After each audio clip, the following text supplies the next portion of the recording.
My thumb hovered over the confirm button on my phone screen for 3 seconds before I pressed it. $42 for an Uber home seemed excessive, but the alternative was standing outside the Morrison Gallery in a city that looked like it was about to tear itself apart.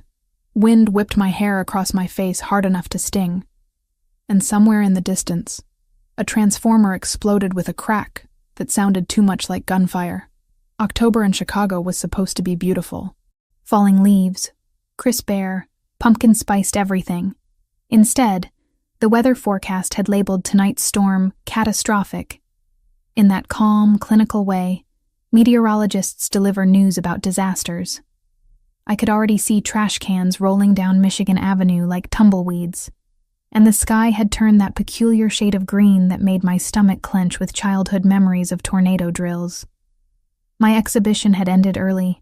Only 17 people had shown up to see my photos documenting the gentrification tearing through the South Side, displacing families who'd lived there for generations. 17 people who'd glanced at images of boarded-up businesses and luxury condos before rushing back to their own safe neighborhoods. I'd spent 6 months on that project, and it felt like screaming into a void. The Uber app refreshed. Due to high demand and severe weather conditions, you've been matched with another passenger heading in a similar direction.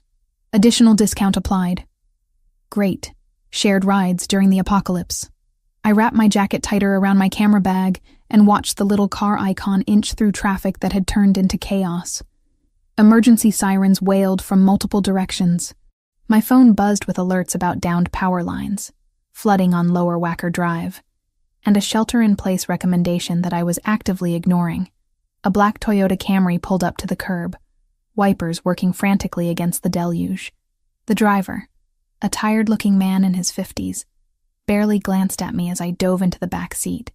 Water poured off my jacket onto the leather interior. "Maya?" he asked, eyes on his GPS. "Yes.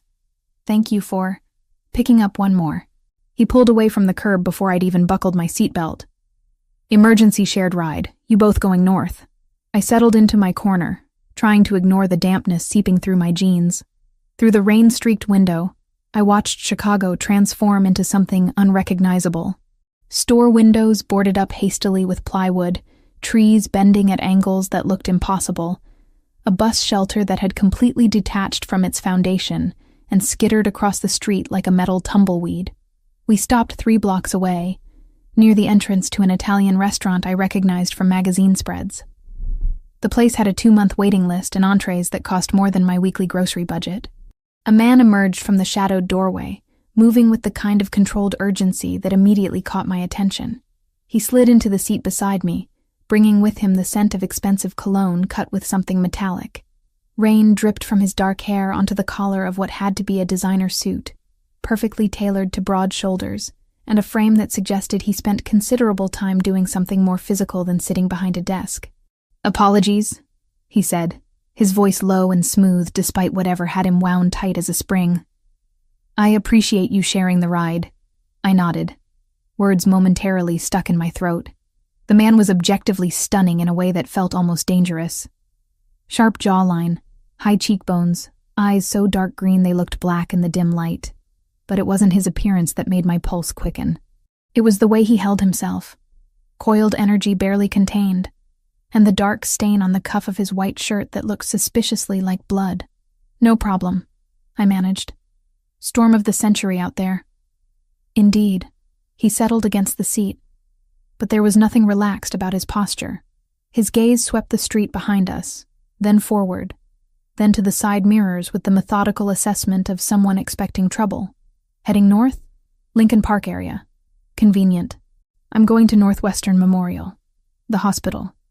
That explained the blood, maybe. Except the emergency room entrance was on the south side of the building, and we were heading away from the most direct route.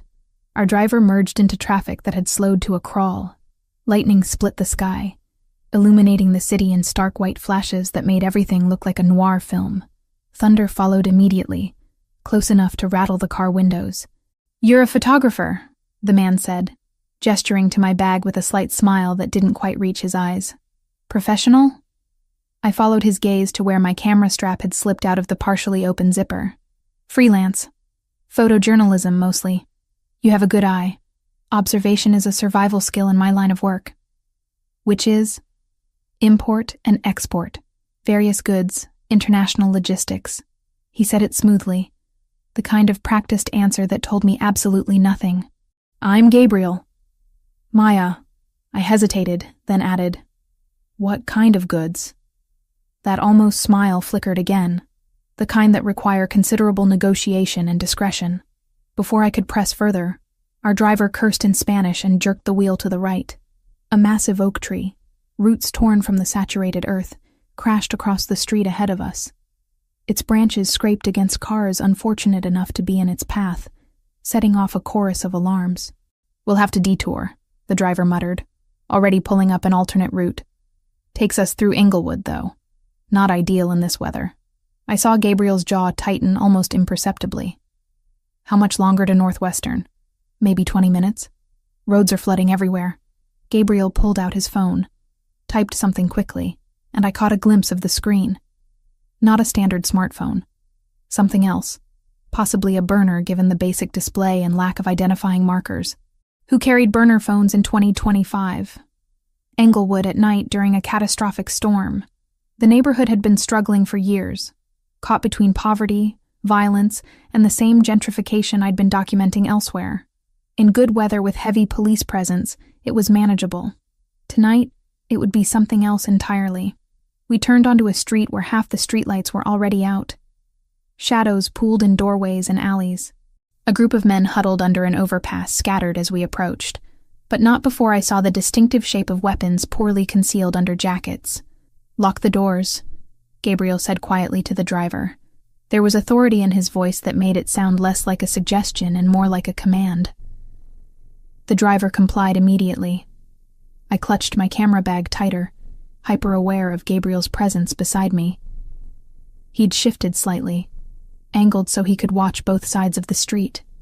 That metallic smell I'd noticed earlier intensified, and I realized it wasn't just cologne. It was blood, fresher than the stain on his cuff suggested. Are you hurt? I asked, keeping my voice low. Not seriously. That's not the same as no. He turned those dark green eyes on me, and I felt the full weight of his attention like a physical thing. You noticed details. Occupational hazard of the photography? Of staying alive. The words came out sharper than intended. I grew up in this city. I know what blood smells like, and I know when someone is expecting trouble. For a moment, something shifted in his expression. Respect, maybe, or calculation. Then you understand why I need to reach the hospital quickly. Before I could respond, our driver slammed on the brakes. Ahead of us, 2 cars had stopped perpendicular to each other, completely blocking the narrow street. Men poured out of both vehicles, and the first gunshot cracked through the storm with unmistakable clarity. Our driver didn't hesitate. He threw the car in reverse, but another vehicle had pulled up behind us, boxing us in. More shots, rapid fire, and our windshield spiderwebbed with cracks as a bullet punched through.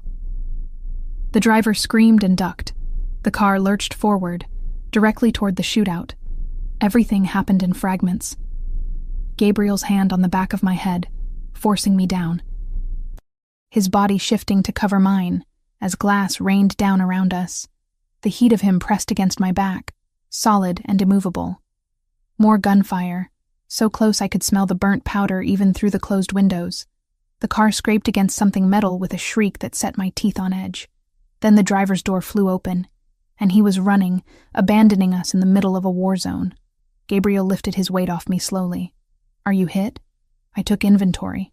Trembling hands, racing heart, ears ringing from the gunfire, but no pain beyond adrenaline making every nerve-ending scream.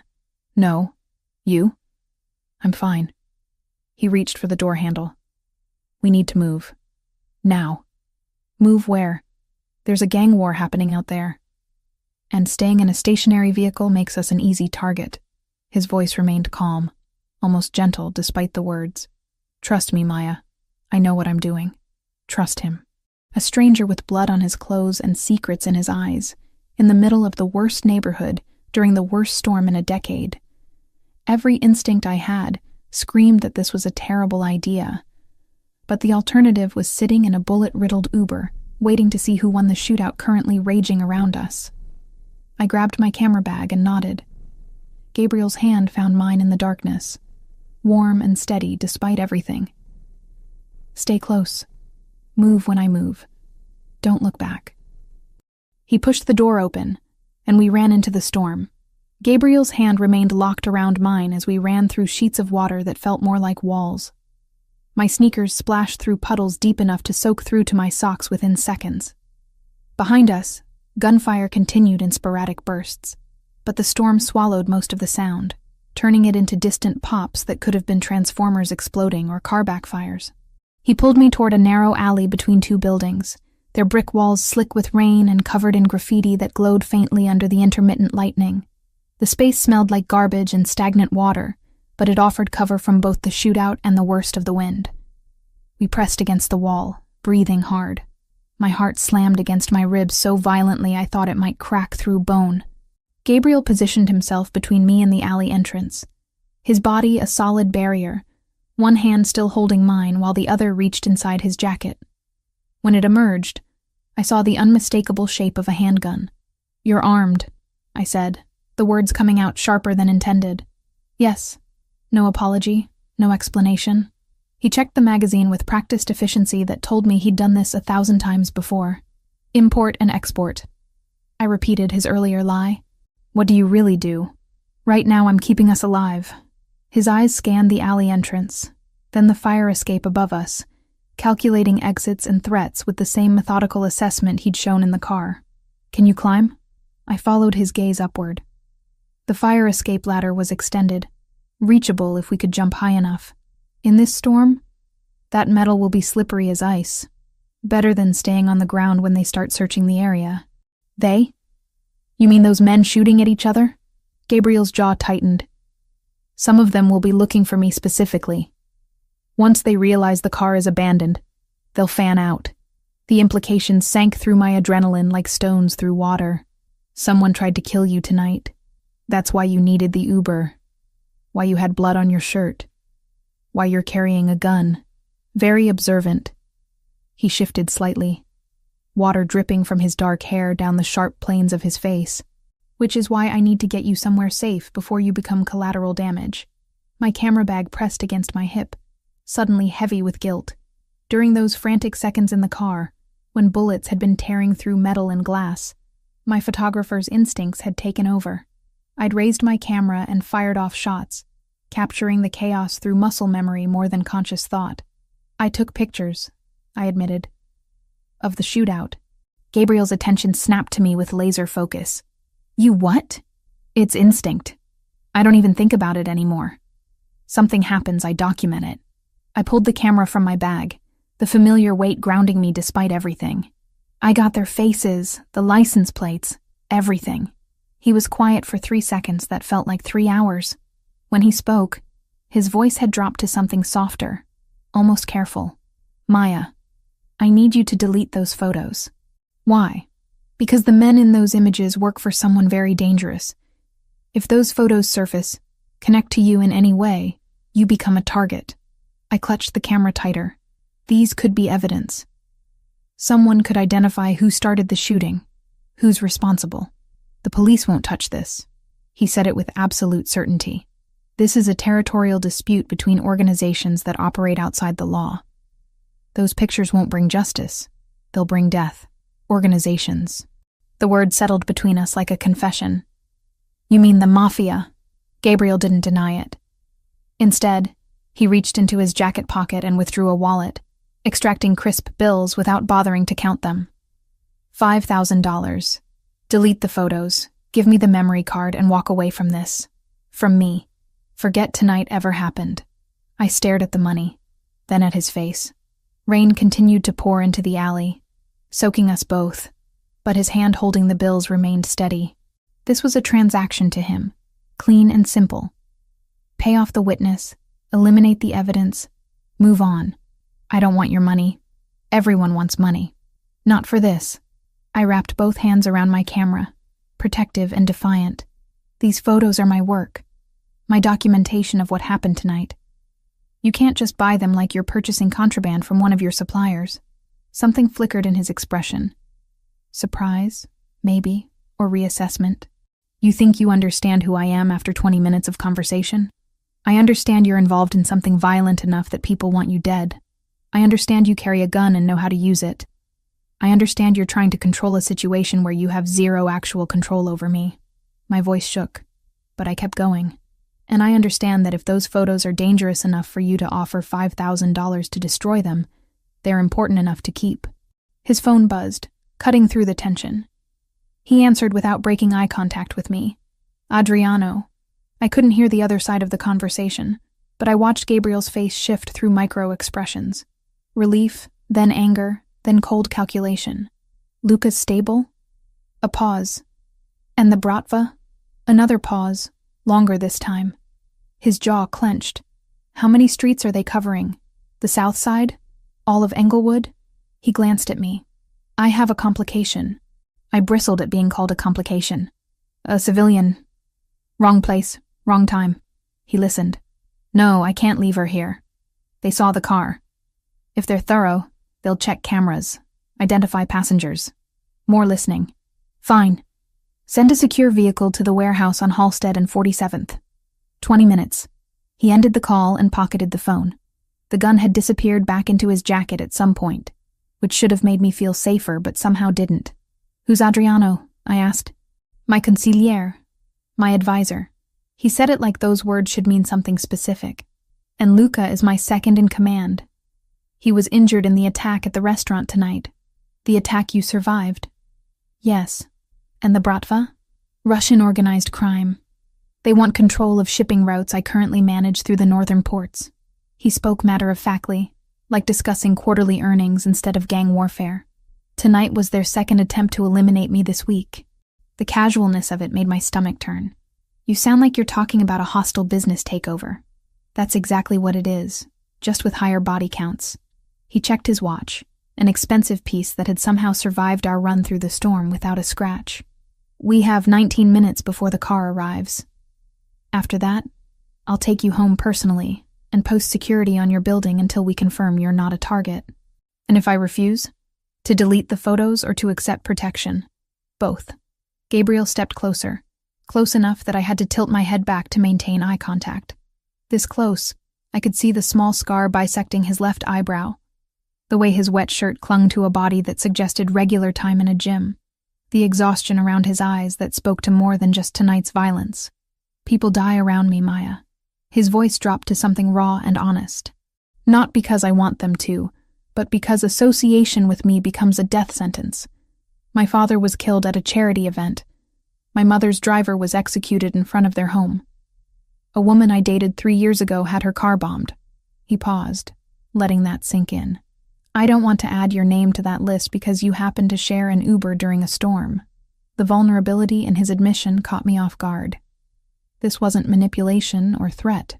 This was genuine fear wrapped in brutal honesty. I looked down at my camera, at the images stored in its memory that could put me in danger. Then I looked back at Gabriel, at this complicated, dangerous man who'd used his body as a shield when bullets flew. My thumb found the delete button. One by one, I erased the photos from tonight, watching faces and license plates disappear into digital oblivion. Gabriel watched silently, and I wondered if he noticed that I was deleting from the current folder, not from the backup storage card hidden in the bottom of my bag. Done, I said, showing him the empty camera display. He studied me for a long moment. You kept a backup. It wasn't a question. You're observant too. Smart. He didn't sound angry, just resigned. Keep it hidden. If the wrong people know you have those images, it won't matter that you deleted the originals. Thunder cracked overhead, close enough to make us both flinch. The storm showed no signs of letting up. If anything, the wind had intensified, turning the rain nearly horizontal. Gabriel's phone buzzed again.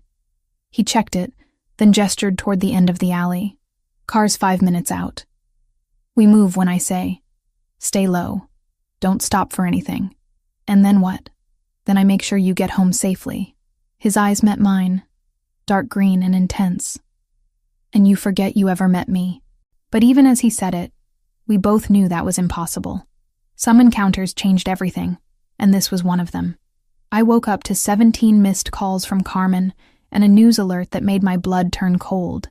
Massacre at Giordano's restaurant. 4 dead, multiple injured in targeted attack. The first photo in the article stopped my breath.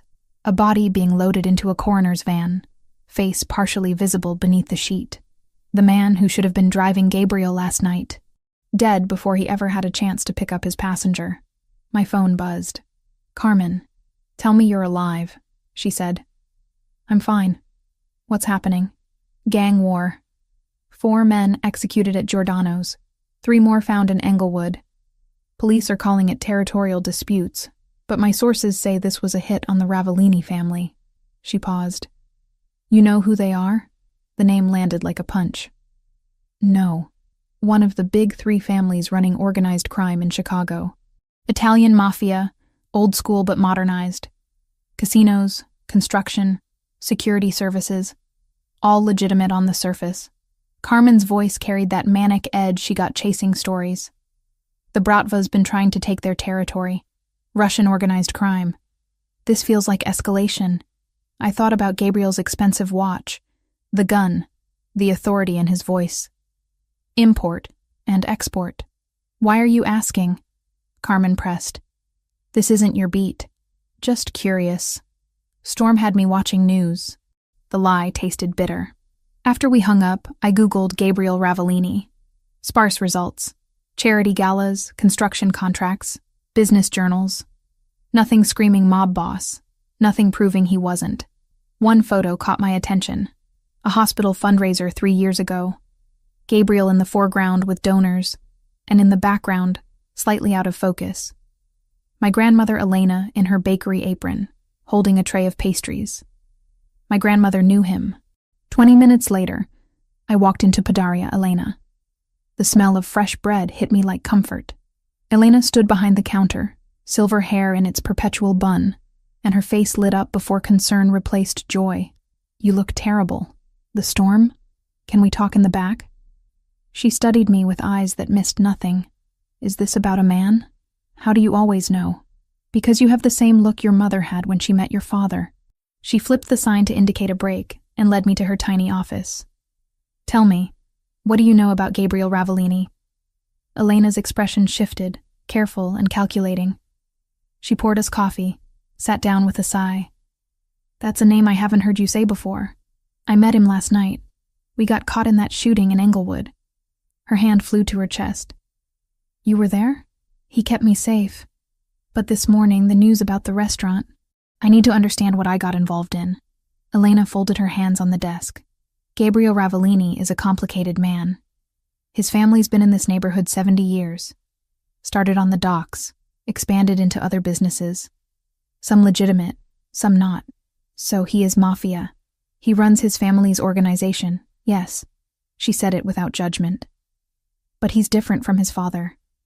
When he took over 8 years ago, he changed things. No drugs, no human trafficking, no targeting civilians. He has rules. Honor. It's old-fashioned. Maybe naive, but he believes in it. You talk like you know him personally." "I do." She glanced at a photo on the wall. "When your grandfather died and left me with debts I couldn't pay, Gabriel's father bought the debt. I thought I'd sold my soul, but Gabriel wasn't his father. When he took over, he came here personally, renegotiated everything, cut my debt in half. He's been coming every Sunday for 8 years, buying bread and pastries, paying in cash, tipping well. He's never made me feel like I owe him anything beyond our contract. I absorbed this, trying to reconcile the man she described with the one who'd held a gun in an alley. My parents, the shooting when I was 16. Could that have been—" "No." Elena's response was immediate. "Your parents died in a gang crossfire. Random violence. No connection to the Ravellini family. It was investigated. Just senseless tragedy." She took my hand. "I don't know what happened last night. But if Gabriel kept you safe, you were lucky. He's a man of honor in a dishonorable business, but that doesn't make him safe to be around. His enemies are brutal." The door chimes jingled. Elena stood to return to work. I followed, intending to leave, when I saw him. Gabriel stood at the counter, hair still damp, wearing jeans and a black sweater. He held his usual shopping basket. His eyes found mine, surprise flickering before settling into something guarded. "Maya, I didn't expect to see you here. My grandmother's bakery." His gaze shifted to Elena. "Mrs. Sinclair, your granddaughter?" "Since birth." Elena folded her arms, protective. "Did you know this?" "I didn't." The resemblance is obvious now. Something genuine crossed his expression. "We need to talk," I said. He glanced at the empty shop, then Elena. "Could we use your storage room? I promise she'll be perfectly safe." Elena studied us both, then nodded toward the back. 10 minutes. The storage room smelled like flour and yeast. Gabriel closed the door, set down his basket, leaned against a shelf. Suddenly the space felt much smaller. "You researched me," he said. "You knew I would." I kept my hands in my pockets.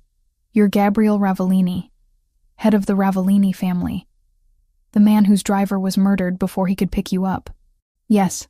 The restaurant massacre was meant for you." "Yes." His honesty was worse than lies.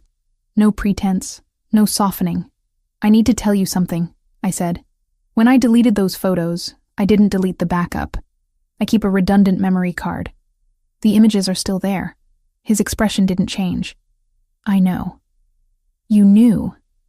"I suspected. You deleted too easily." He straightened. "Why tell me now?"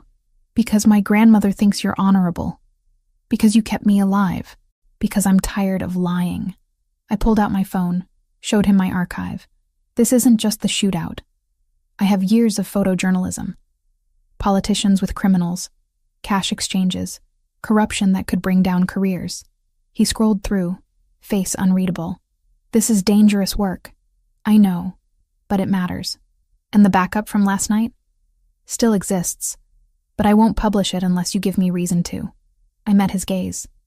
"Consider it insurance." A smile ghosted across his mouth. "Smart. Ruthless. I'm impressed. I'm trying to survive whatever this is. What do you think this is?" The question hung between us, loaded with implications I wasn't ready to examine. "I don't know yet, but I want to understand. Why someone wants you dead badly enough to massacre 4 people. The ports. I control shipping routes through the northern docks. The Bratva wants that access. Dmitry Volkov's been pushing into Chicago for 2 years. I'm the last holdout. So he's trying to kill you. Him or someone he hired. Last night was the 2nd attempt this week. He pulled a card from his wallet, black with a silver embossed number. If you notice anything unusual, cars following you, strangers asking questions, call this, day or night." I took it. Its weight somehow significant. "You think I'm in danger?" "Dmitry has informants everywhere. They saw that Uber, saw us together. If they're thorough, they'll identify you, try to use you against me." His jaw tightened. "I won't let that happen. You can't protect everyone." "No, but I can protect you." The way he said it felt like a vow. Elena's voice carried from the shop. Time was up. Gabriel picked up his basket, and we emerged to find my grandmother packaging his order with unnecessary force. He paid, tipped, left with one final glance that felt like a brand. 2 nights later, walking home from a shoot, I noticed the car. Black sedan, tinted windows, 3 car lengths behind for 6 blocks. When I turned, it followed. When I stopped, it idled. My hands shook as I dialed Gabriel's number. He answered immediately. "Maya, there's a car following me. Black sedan." "Where exactly?" I gave the cross streets. Background noise, doors slamming, an engine starting. "Stay on the line. Keep walking toward populated areas. I'm 4 minutes away." Those minutes felt like hours. He kept me talking, giving turn-by-turn directions, keeping me from panic. The sedan stayed patient and predatory. When Gabriel's SUV pulled up, I'd never been more relieved. He was out before it fully stopped, a man I didn't recognize emerging from the driver's side, both radiating controlled violence. "Get in," Gabriel commanded, positioning himself between me and the sedan. The moment I was inside, the driver pulled smoothly into traffic. The black sedan didn't follow. "Bratva," the driver confirmed. "Ran the plates. Shell company Volkov uses. They're watching her," Gabriel said. his hand near his concealed weapon. Sitting in Gabriel Ravellini's armored SUV with a man named Luca driving, I understood that my life had fundamentally changed. There was no going back, no pretending that night in the storm had been isolated. I was part of Gabriel's world now, whether I wanted to be or not. Gabriel's penthouse occupied the entire top floor of a building in the Gold Coast that probably cost more than my entire neighborhood combined. Floor-to-ceiling windows offered a view of Lake Michigan that looked like something from a luxury magazine spread, all steel and glass and understated elegance that screamed money without being ostentatious. "This is temporary," I said, for the third time since Luca had driven us here. "I have work, a life, an apartment the Bratva now knows the location of." Gabriel set my camera bag on the marble entryway table. "You saw the surveillance photos, Maya. They're watching your building, your grandmother's bakery, the places you frequent. Staying there is suicide." He'd shown me the pictures in the car. High-resolution images of me leaving my apartment, entering the bakery, walking to the L station. Timestamps from the past 48 hours. Professional surveillance that made my skin crawl. "So I'm a prisoner here. You're protected here."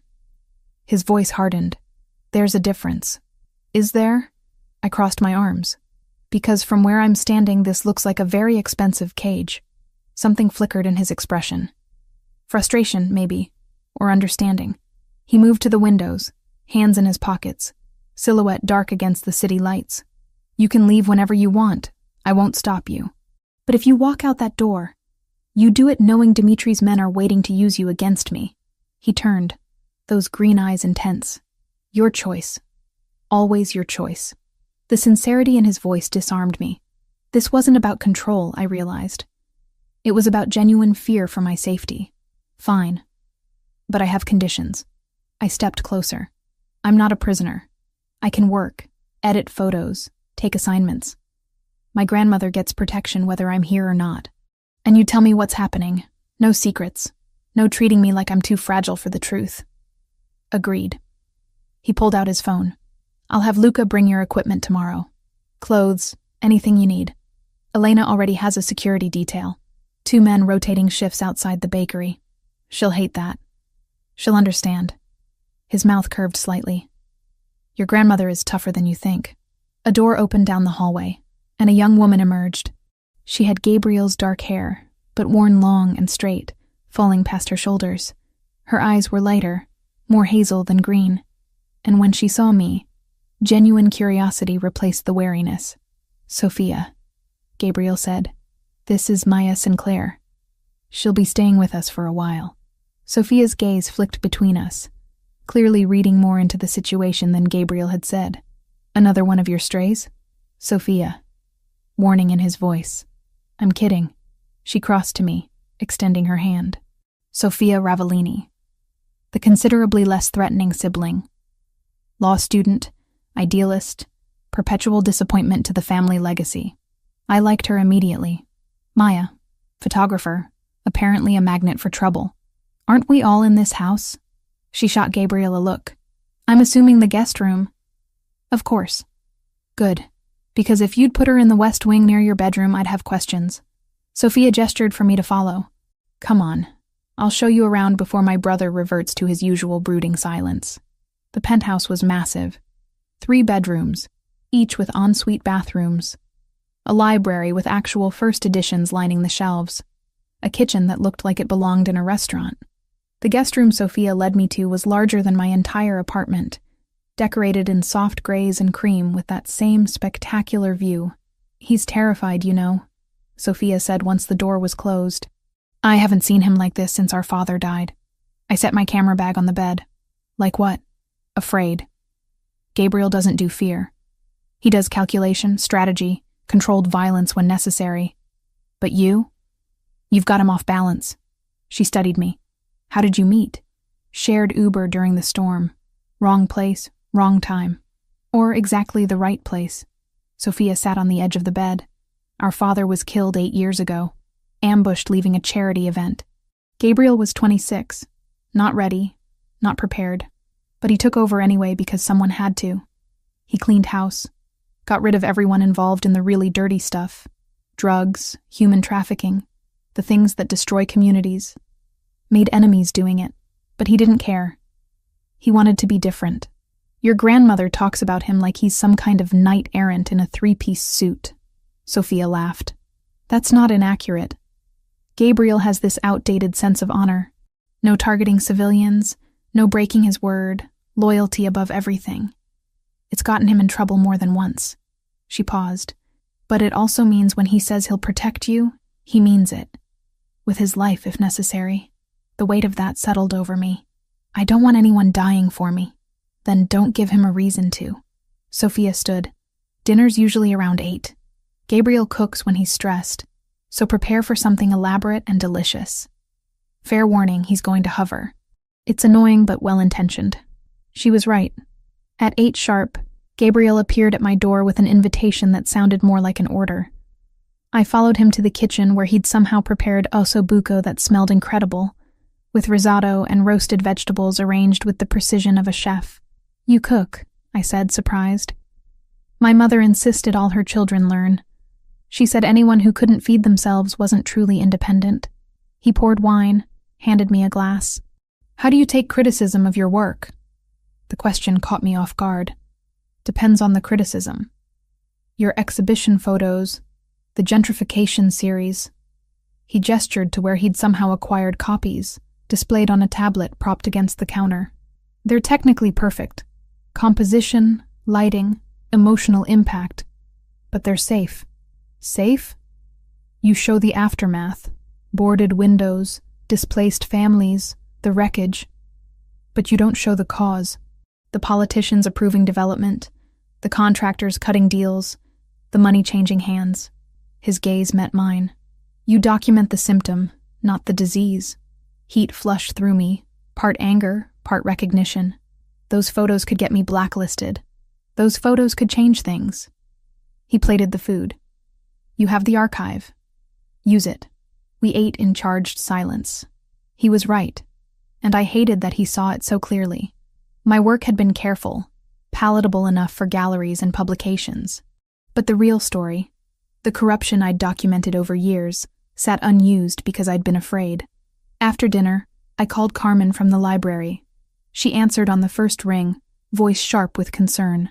Where the hell have you been? I've been trying to reach you for 2 days. I'm fine. Just staying with a friend for a while. The surveillance spooked me. I glanced at Gabriel, who'd given me privacy, but remained within line of sight. Can you do me a favor? Look into any recent real estate deals in the 43rd Ward. Politicians approving variances. Contractors with criminal connections. I'm working on something. This have anything to do with the Ravellini story? Maybe. I'll explain later. We talked for another 10 minutes before I hung up. Gabriel approached with my camera, which I'd left on the kitchen counter. May I? I nodded. He scrolled through recent photos, stopping on one I didn't remember taking. Him in the kitchen earlier, guard lowered, stirring risotto with complete focus.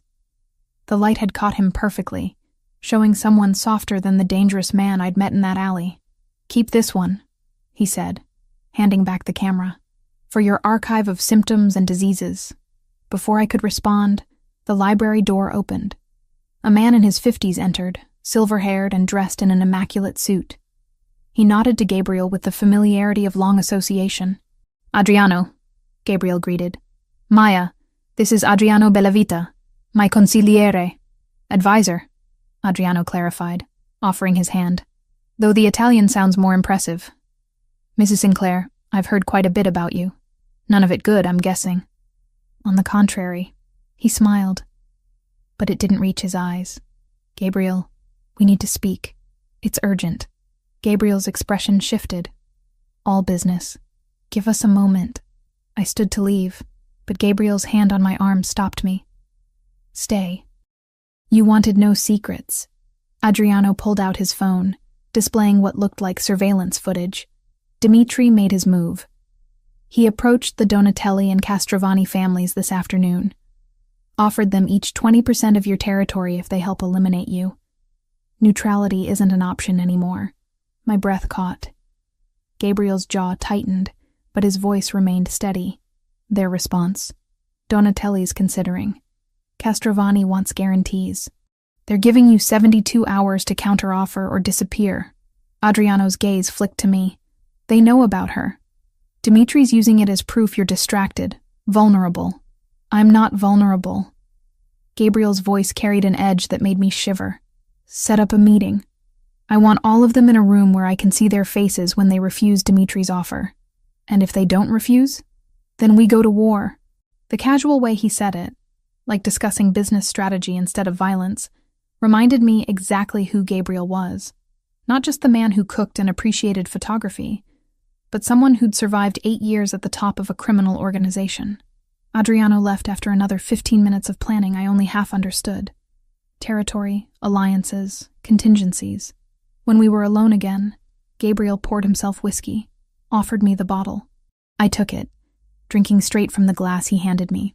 Your photo archive, he said suddenly. The one you showed me at the bakery. You said politicians with known criminals.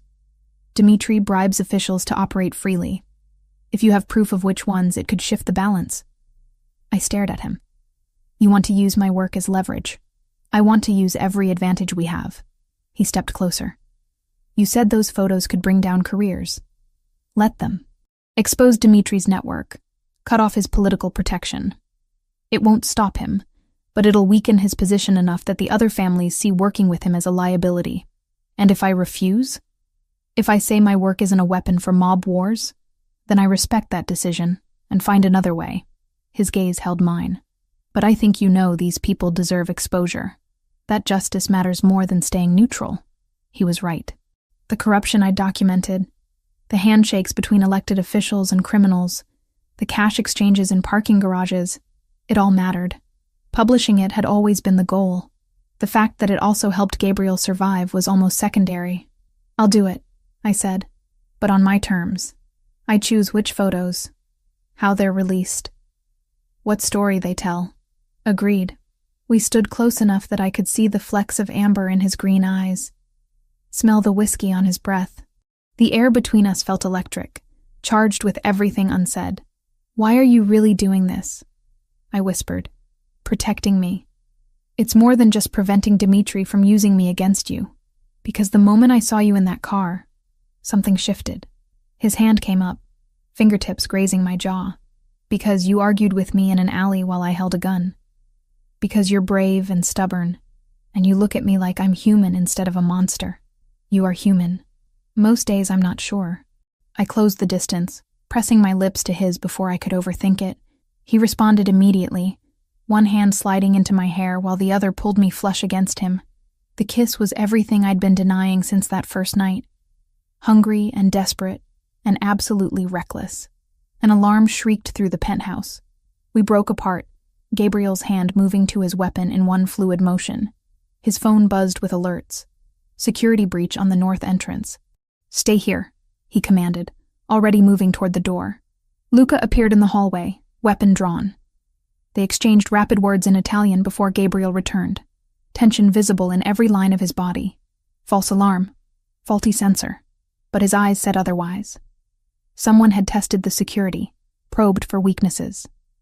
The kiss had changed everything, and now, standing in Gabriel Ravellini's fortress, with war coming and my heart still racing, I understood there was no going back. I was all in, for better or worse.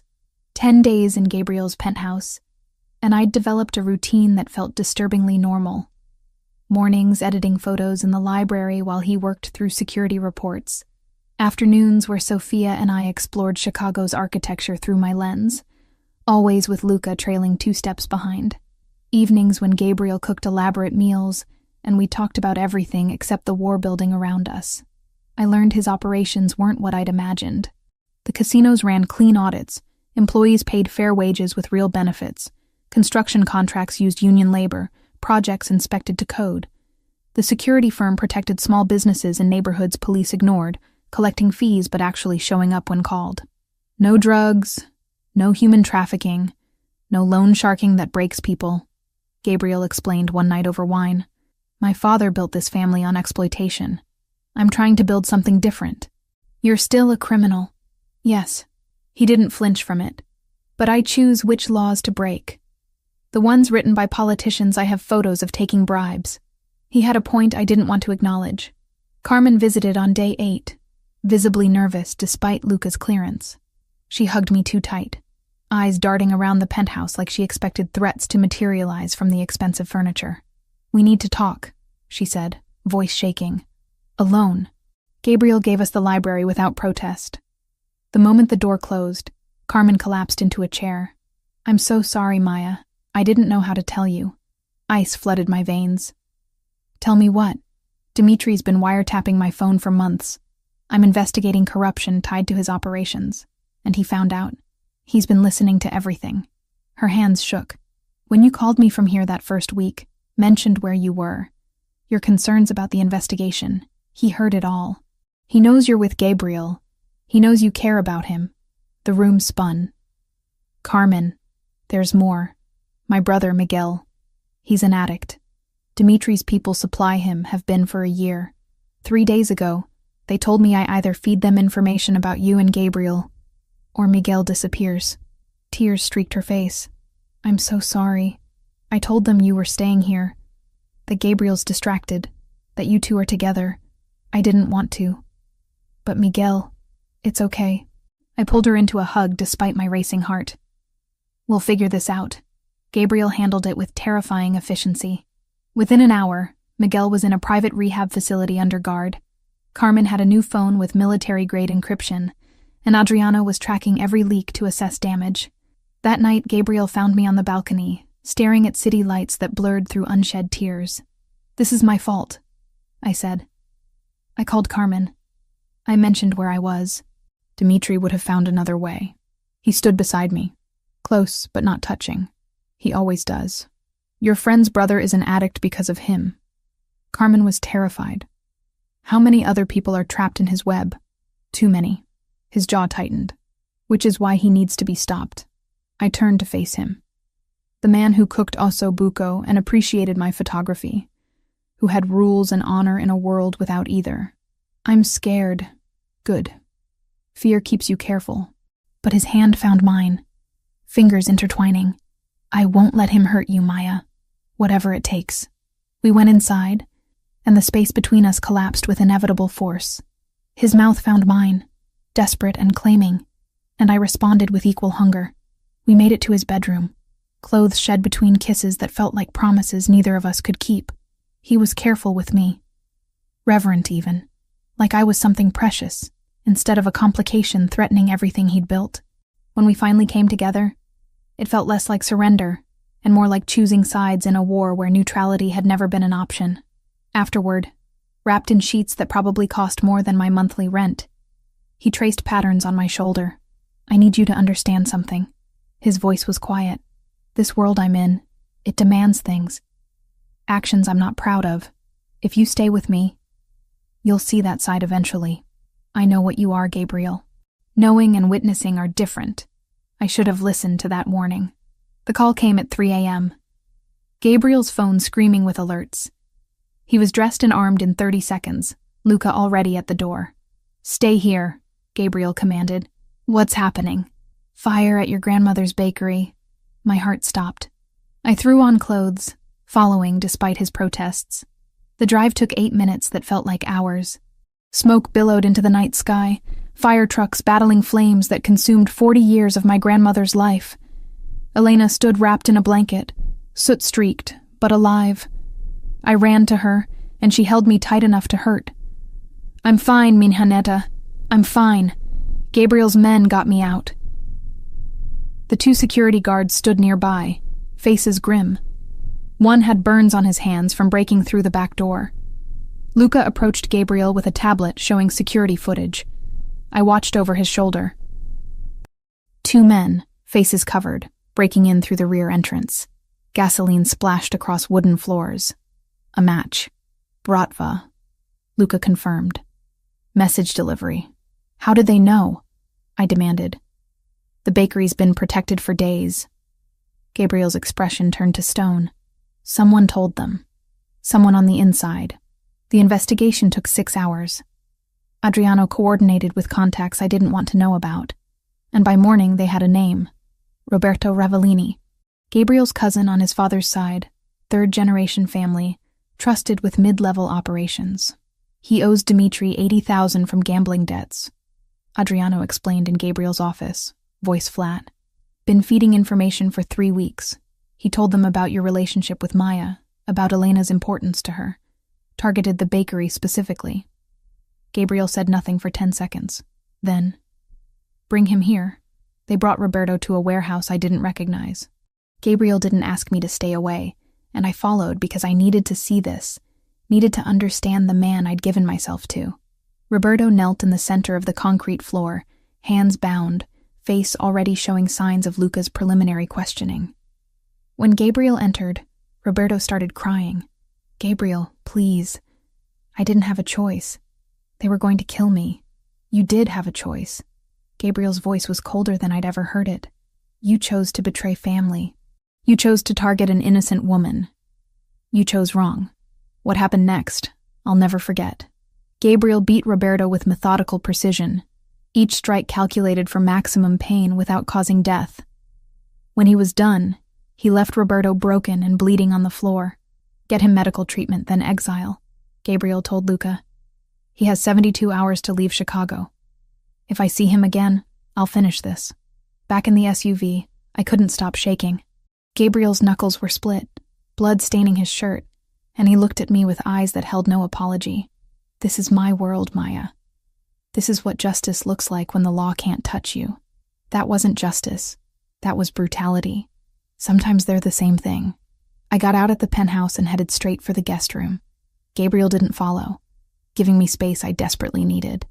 The man who'd held me last night, who'd whispered sweet things in Italian against my skin, had just beaten his own cousin nearly to death without hesitation. I packed my bag with shaking hands. Sophia found me. You're leaving. I can't stay. Not after what I saw. He's protecting you. Protecting all of us. By becoming a monster? By doing what needs to be done.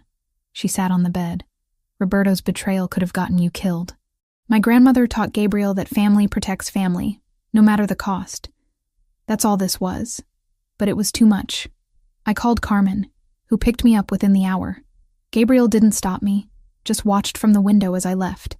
Before I walked out, he appeared at the door with something in his hand. A delicate silver bracelet, simple and elegant. Please. He fastened it around my wrist. Just keep this. For me. I almost refused. But something in his eyes, genuine fear mixed with resignation, made me nod. At Carmen's apartment, I tried to process everything. The violence, the betrayal, the fact that I'd fallen in love with a man whose world operated on rules I'd never understand. The bracelet felt heavy on my wrist. A reminder of everything I was trying to leave behind. What I didn't know was that Gabriel had put a tracker in it. Always active. Always watching. And that Dmitry Volkov, informed by sources that I'd left Gabriel's protection, was already planning his next move, using me as the bait to finally destroy the man I couldn't stop loving, no matter how hard I tried. Carmen showed up at her apartment door at 2 a.m., mascara streaked down her face, trembling so hard she could barely hold her phone. I need to tell you something, she whispered. Something terrible. I pulled her inside, heart already sinking. The past 3 days away from Gabriel had been torture, replaying that warehouse scene over and over. The sound of fists on flesh, Roberto's cries, the cold efficiency in Gabriel's eyes. Dmitry knows you left, Carmen said, collapsing onto the couch. He knows you're here with me. He's been planning this for days. Ice flooded through my veins. Planning what? He's going to take you. Use you to draw Gabriel out. He told me to keep you here. Keep you unprotected. She grabbed my hands. Maya, I'm so sorry. I should have told you earlier, but I was terrified. He has Miguel, he has leverage, and I...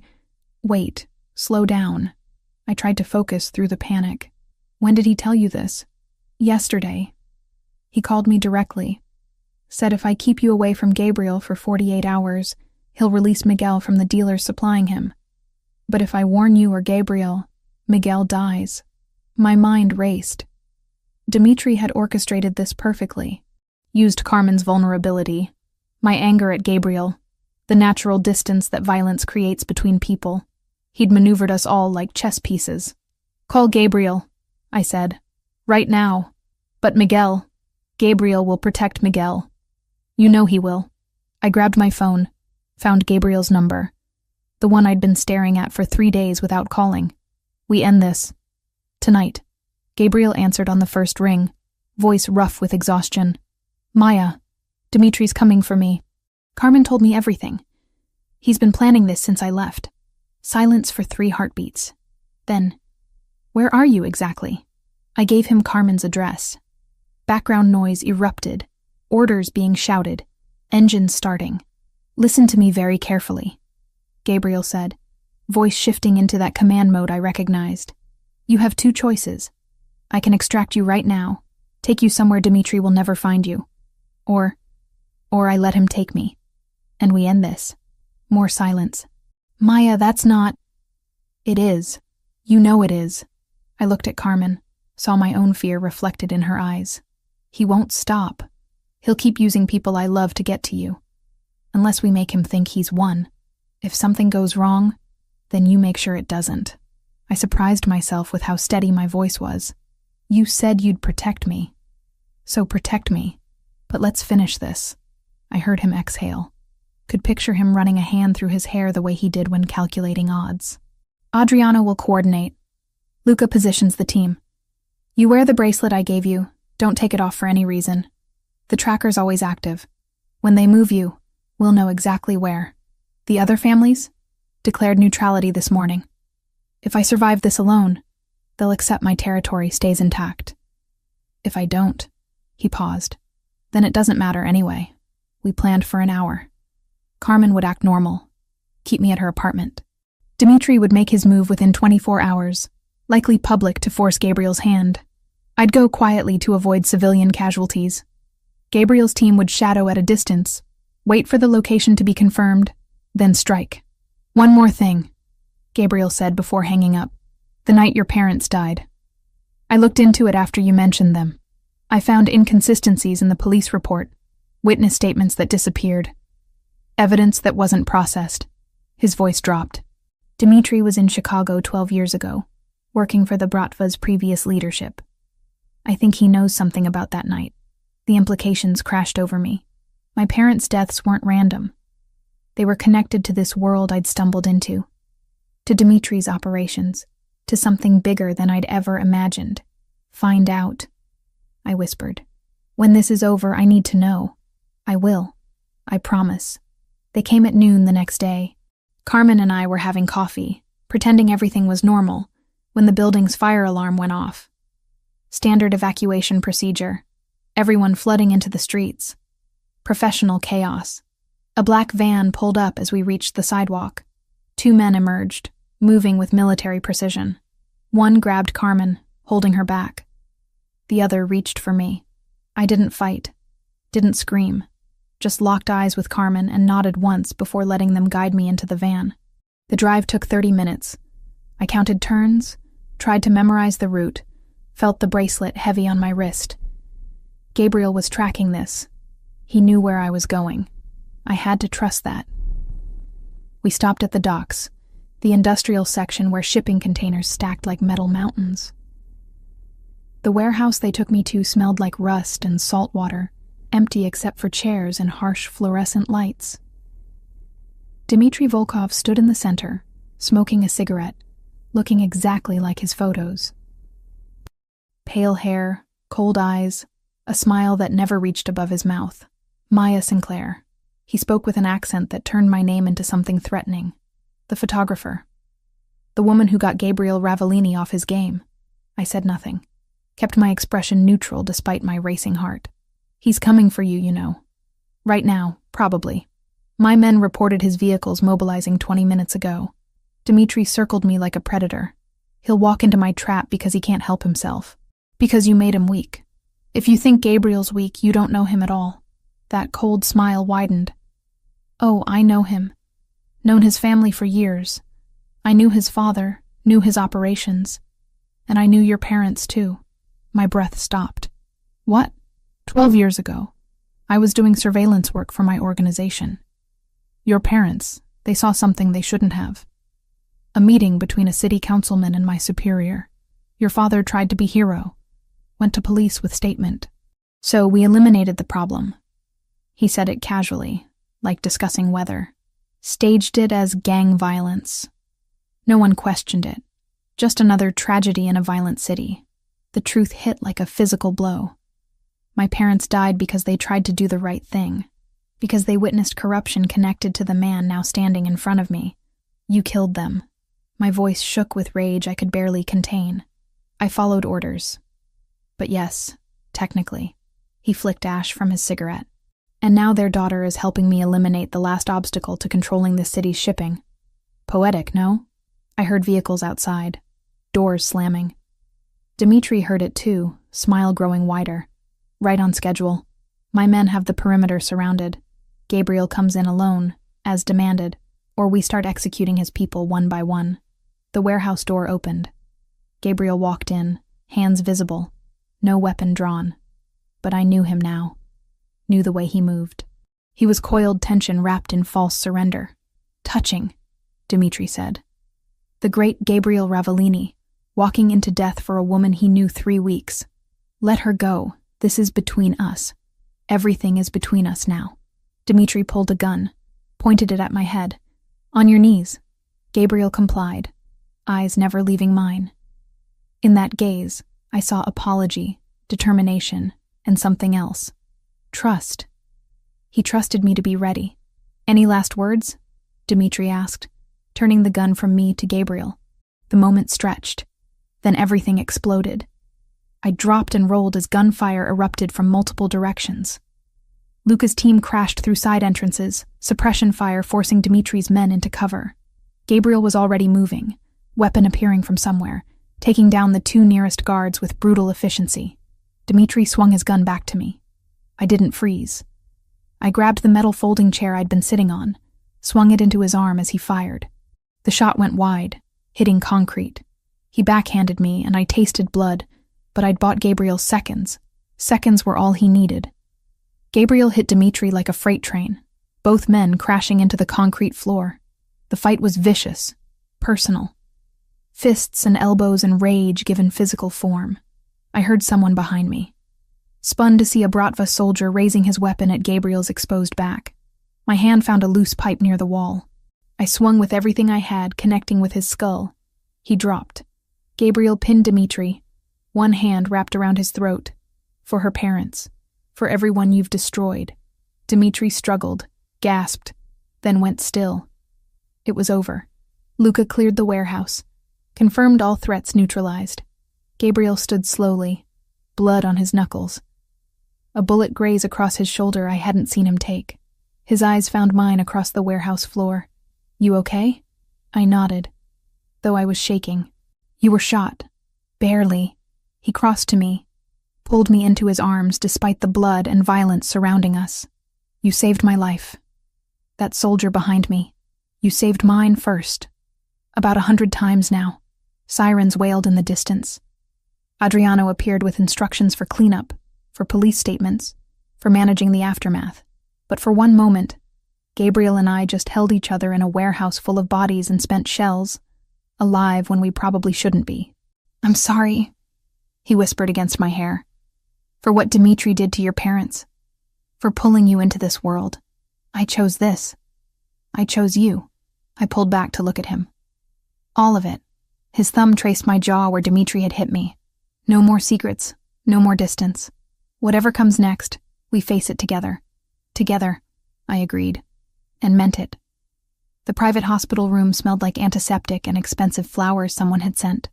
Gabriel refused the morphine they tried to give him, settling for local anesthetic while they stitched the bullet graze across his shoulder. I sat in the chair beside his bed, unable to look away from the wound that should have killed him if his reflexes had been a fraction slower. Stop staring, he said, voice rough but steady. I've had worse. That doesn't make me feel better. His hand found mine, thumb tracing circles on my palm. You saved my life today. That soldier would have shot me in the back. You saved mine first. We're even. We're not keeping score, Maya, but we were. Some part of me was always calculating, always measuring the debt between us. He'd pulled me from a shootout. I'd let myself be bait. He'd killed the man who murdered my parents. I'd chosen him despite everything. Adriano appeared in the doorway, looking more exhausted than I'd ever seen him. The Donatelli and Castrovani families are here. They want to speak with you. Gabriel started to rise. I pushed him back down. You just got shot, and they need to see me standing. But he didn't fight when I helped him into a robe, careful of his shoulder. The hospital had cleared an entire wing for security, turning the conference room into an impromptu meeting space. 3 men waited inside, all in their 50s or 60s, all radiating the same controlled power Gabriel had. They stood when we entered. Respect or calculation? I couldn't tell which. Ravellini? The oldest said. Silver hair, expensive suit, eyes like a shark. You survived. I did. Gabriel remained standing despite the pain I saw in the tightness around his mouth. Dmitry Volkov is dead. His organization will scatter or be absorbed. My territory remains intact. Because you eliminated the threat personally. Another man, stockier, with a scar bisecting his eyebrow. Old school. We respect that. The third man's gaze landed on me. And you brought civilian into this. That's new. Maya isn't a civilian anymore. Gabriel's voice carried warning. She's under my protection permanently. Anyone who forgets that answers to me. They exchanged glances. Some silent communication I couldn't read. Then the oldest nodded. The Bratva's territory goes to auction. We'll discuss terms next week. For now, peace holds. They left without ceremony. The moment the door closed, Gabriel sank into a chair, pain finally breaking through his control. Back to bed, I commanded. Yes, ma'am. Sophia burst in as we returned to his room, eyes red from crying, and threw herself at her brother, carefully avoiding his injured shoulder. You idiot. You absolute idiot. You could have died, but I didn't. He hugged her with his good arm. I had help. Sophia turned to me. Thank you. For keeping him alive. For being brave enough to walk into that trap. I had good backup. The next visitor was Carmen, pale and shaking, clutching flowers she'd probably bought from the hospital gift shop. I'm so sorry. Both of you. I should have told you earlier about the wiretap, about Dimitri's threats. Gabriel gestured for her to sit. Your brother, Miguel. He's in a facility upstate, top-rated program. Fully paid for the next year. When he's ready, I have a job for him if he wants it. Legitimate work, good pay. Carmen's eyes filled with tears. Why would you do that after what I did? Because Dmitri exploited your fear. That's on him, not you. He glanced at me. And because Maya cares about you. That makes you family. She left crying, grateful and overwhelmed. We sat in silence for a while, processing everything that had happened in the past 24 hours. Dmitri said my parents witnessed corruption, I finally said, that they tried to report it and were killed for it. I need to know the specifics. I've had Adriano digging through police records, witness statements, everything we could find. Gabriel pulled out his phone, pulled up files with his good hand. Your father photographed a city councilman meeting with Bratva leadership 12 years ago. Tried to submit it as evidence to the FBI. Someone leaked that information. 2 days later, your parents were dead. The confirmation hurt more than not knowing. They died doing the right thing. They died because corrupt people valued power over justice. He set down his phone. I can't change that, but I can make sure their deaths meant something. Your father's photos, the ones he never got to publish. We found them in evidence storage. I want to release them now, with your permission.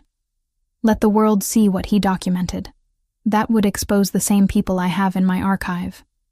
Yes, we could coordinate the release. Your current work with his historical documentation. Show 12 years of systemic corruption. It felt right. My parents had tried to tell the truth and been silenced. Now their daughter could finish what they started. I'll do it. But I need time to process this, to grieve properly, to figure out what comes next. Gabriel's expression softened. You can leave, Maya. Go back to your life. The threat's gone. Dimitri's dead. His organization scattered. You're safe now. Am I? Or will there always be another Dmitri? Another threat? Another reason to look over my shoulder? With me? Probably yes. He didn't sugarcoat it. This world doesn't have happy endings, just truces between wars. Elena arrived as visiting hours ended, carrying a basket of bread despite the late hour. She took one look at Gabriel's bandaged shoulder and shook her head. "You're as stubborn as your father," she told him. "Worse," he admitted. She turned to me, eyes knowing. "Walk with me." We left Gabriel with Sophia and went to the hospital chapel. Empty at this hour, quiet enough for honest conversations. "Your grandfather was a complicated man," Elena said, sitting in the front pew. "He worked the docks, knew the families, sometimes did favors that weren't quite legal. I knew what he was when I married him. Chose him anyway." "Did you regret it?" "Every day." She took my hand. "And never once. He gave me 43 years of love, 3 children, a life richer than any alternative. But it cost me sleep, peace, the certainty that he'd come home every night. That's the trade you make with men like them. I don't know if I'm strong enough. You ran into gunfire to save him, Minhaneda. You're stronger than you think." We sat in silence, and I realized I'd already made my choice. The moment I'd agreed to be bait, the moment I'd swung that pipe to save Gabriel's life, I'd chosen which side of the line I stood on. 2 weeks later, I stood in the rebuilt bakery, watching contractors install the final fixtures. Gabriel had insisted on covering the costs, and for once, Elena had accepted without argument. The new kitchen gleamed with stainless steel, the display cases custom-built to her specifications. I'd spent those weeks editing photos, writing articles, coordinating with journalists to release my archive alongside my father's documentation. 3 city councilmen had already resigned. More indictments were coming. Carmen worked beside me, her investigative reporting finally free from Dimitri's shadow. Sophia visited daily, bringing coffee and gossip from law school. Gabriel gave me space. He called once, brief and careful. I meant what I said. "You're free to choose, Maya."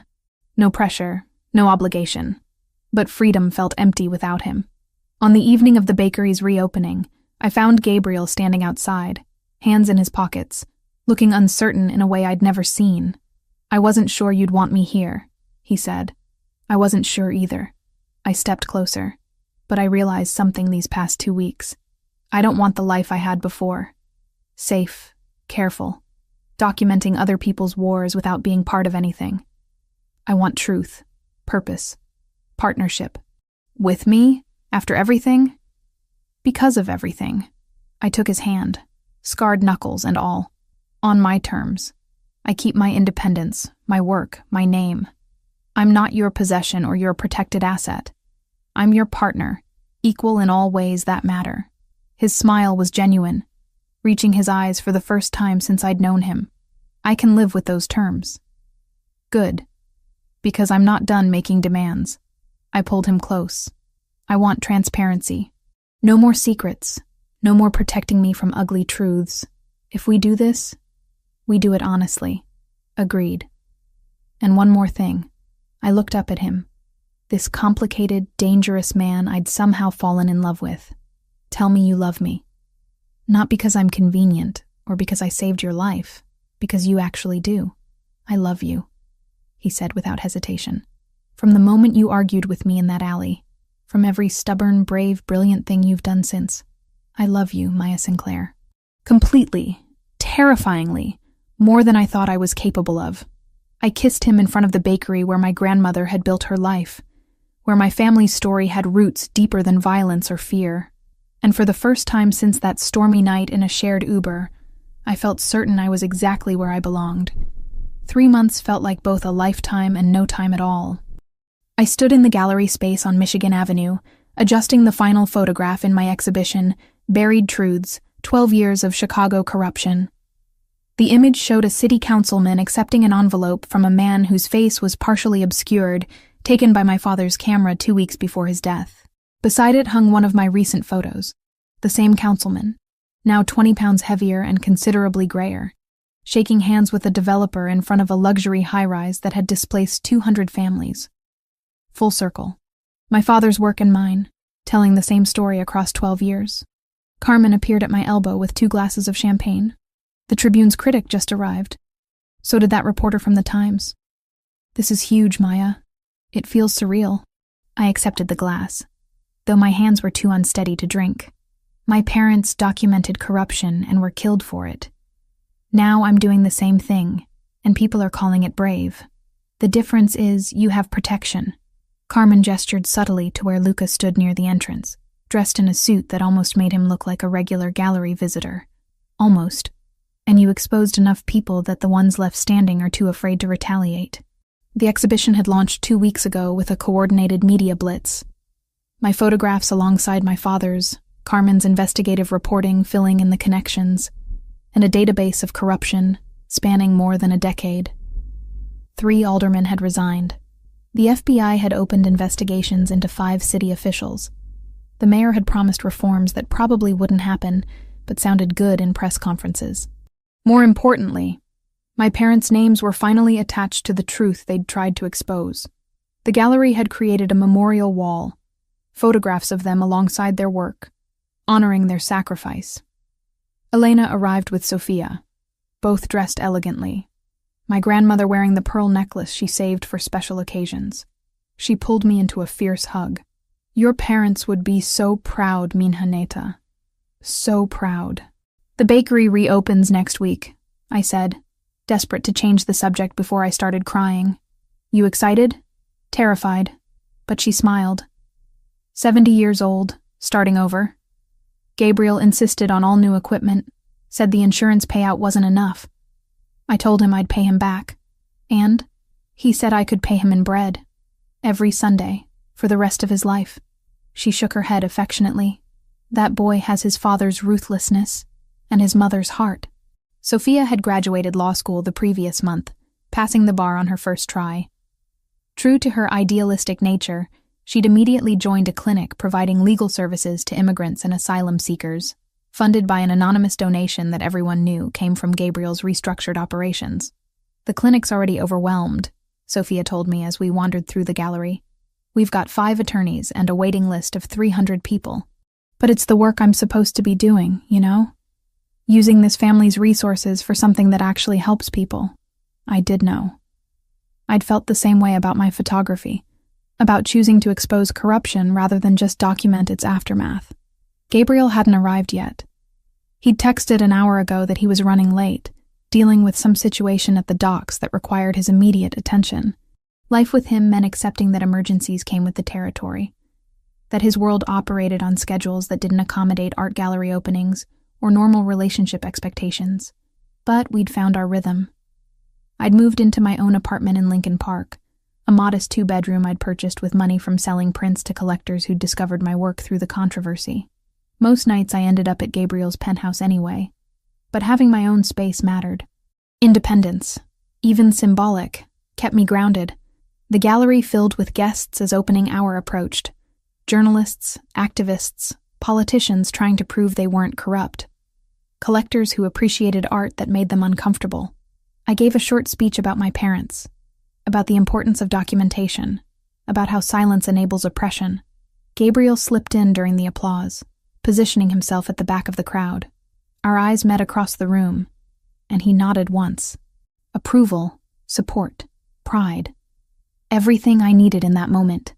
After the formal portion ended and guests mingled with champagne and opinions, he found me studying one of my father's photographs. You did something remarkable here, he said quietly. Taking his work and yours, creating a narrative that spans a generation. It's powerful. 3 aldermen resigned because of this exhibition. 4 now. The news broke 20 minutes ago. Alvarez from the 31st Ward. Your photo of him accepting cash from a contractor was apparently the final straw for the FBI.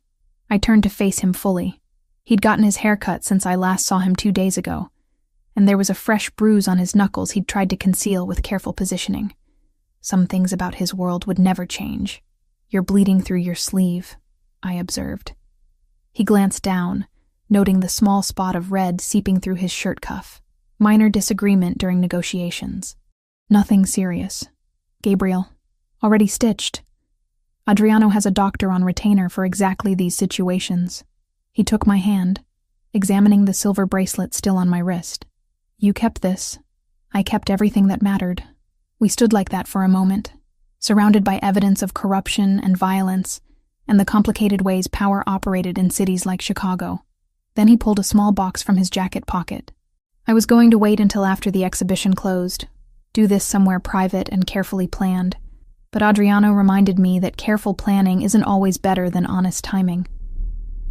He opened the box, revealing a simple platinum band with a single emerald-cut diamond. Elegant without being ostentatious, exactly my style. Maya Sinclair, marry me. Not because you need my protection, or because I need your legitimacy.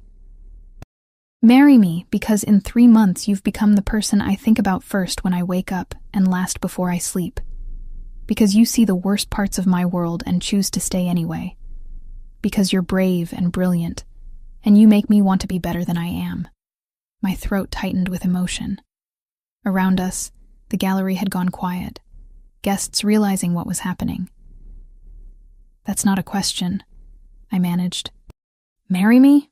His eyes held genuine uncertainty. This powerful man who'd killed to protect me, now vulnerable in a way that made my heart ache. Please? On one condition. I held up a hand as he started to smile. I keep my name. Maya Sinclair, not Maya Ravellini. My parents gave me that name, and it means something now. Attached to this work. Agreed. What else? I want to photograph the wedding. Set up cameras, remote triggers, document the whole thing properly. Of course you do. Now he did smile, genuine and reaching his eyes. Anything else? Carmen's my maid of honor. Sophia's a bridesmaid. Elena walks me down the aisle. And your guest list can't include anyone currently under federal investigation. That last one eliminates about 40% of my associates. But I'll manage. He slipped the ring onto my finger. And it fit perfectly, because of course he'd somehow obtained my ring size without asking. Is that a yes? That's a yes. The gallery erupted in applause. Carmen was crying. Sophia was filming on her phone. Elena was beaming with the satisfaction of a woman who'd known this outcome from the beginning. Gabriel kissed me there in front of my parents' memorial wall, in front of evidence of corruption we'd helped expose, in front of everyone who'd come to witness art that told uncomfortable truths. And for the first time since that stormy night in a shared Uber, I felt like my life had aligned exactly as it was meant to.